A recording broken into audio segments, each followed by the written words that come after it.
खड़े होकर कहा कि बाबरी मस्जिद जिंदाबाद, बाबरी मस्जिद जिंदाबाद। बाबरी मस्जिद जिंदाबाद बोलने का मतलब सिर्फ मुसलमान नहीं, बाबरी मस्जिद जिंदाबाद बोलना इंसाफ जिंदाबाद बोलने के बराबर है। मगर आप कुछ नहीं बोलेंगे, आप खामोश बैठे रहेंगे। सेकुलरिज्म का नाम लेकर तुमने हमारे वोट को हासिल किया, तुमने बिहार को बीजेपी के गोद में डाल दिया, तुमने महाराष्ट्र को मोदी के झोली में डाल दिया, तुमने हिमाचल को अब बीजेपी के झोली में डाल रहे हो। हमारी वजह से मोदी वजीर आजम नहीं बन रहा, तुम सेकुलर नाम निहाद सेकुलर पार्टियों की नाहली की वजह से मोदी वजीर आजम बन रहा है। किसने भारत की पार्लियामेंट में कहा कि 22 जनवरी की बुनियाद जीबी पंत ने रखी, 6 दिसंबर के दिन रखी गई? किसने भारत की पार्लियामेंट में खड़े होकर कहा कि बाबरी मस्जिद जिंदाबाद, बाबरी मस्जिद जिंदाबाद? तुम भी बोल सकते थे मगर नहीं बोलेंगे, सच्चाई को बयान कर सकते थे। बाबरी मस्जिद जिंदाबाद बोलने का मतलब सिर्फ मुसलमान नहीं, बाबरी मस्जिद जिंदाबाद बोलना इंसाफ जिंदाबाद बोलने के बराबर है, संविधान जिंदाबाद बोलने के बराबर है, रूल ऑफ लॉ जिंदाबाद बोलने के बराबर है। मगर आप कुछ नहीं बोलेंगे, आप खामोश बैठे रहेंगे और अक़लियतों से, दलितों से कहेंगे नहीं नहीं हम तुम्हारी लड़ाई लड़ेंगे। मेरे भाई, आज आप देख रहे हैं कि 5 साल में महंगाई आसमान को छू गई, आसमानों को छू गई महंगाई।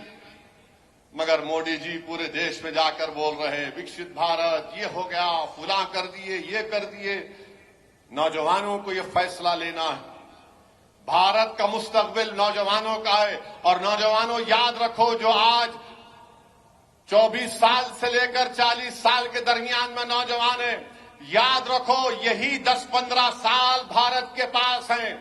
अगर तुमको नौकरी नहीं मिलेगी तो याद रखो 2050 या 55 से तुम्हारे पे बहुत बड़ी जिम्मेदारी देश पर आ जाएगी। इतने बूढ़े भारत में होंगे, इतने बूढ़े होंगे कि उन बूढ़ों को जिंदगी को बचाना फिर तुम्हारी जिम्मेदारी बन जाएगी। इसीलिए ये वक्त खो रहे हैं।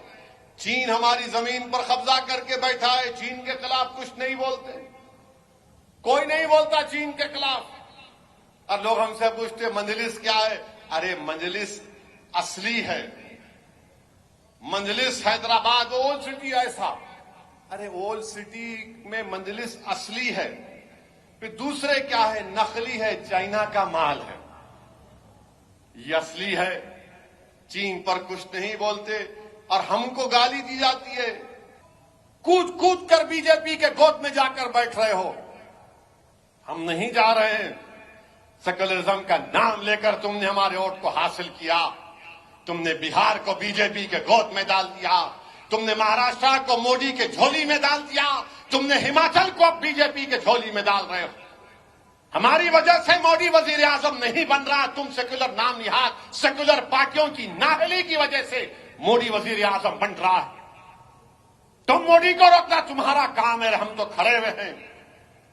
2019 का सीएसडीएस का डेटा उठाकर देख लो, जात बरादरियों ने कितने वोट मोदी को दिए, मुसलमानों ने कितने दिए। मेरे अजीज दोस्तों और बुजुर्गों, मेरे मजलिस के रुफ़क़ा, मेरी आपसे गुजारिश है कि आपको और हमको मिलकर काम करना है। ये हैदराबाद की सीट ये सिर्फ मजलिस की नहीं है, ये भारत के गरीब और मजलूमों की एक आवाज है। ये हैदराबाद की सीट सिर्फ मजलिस की नहीं है, ये उन गरीबों और मजलूमों की एक पहचान है।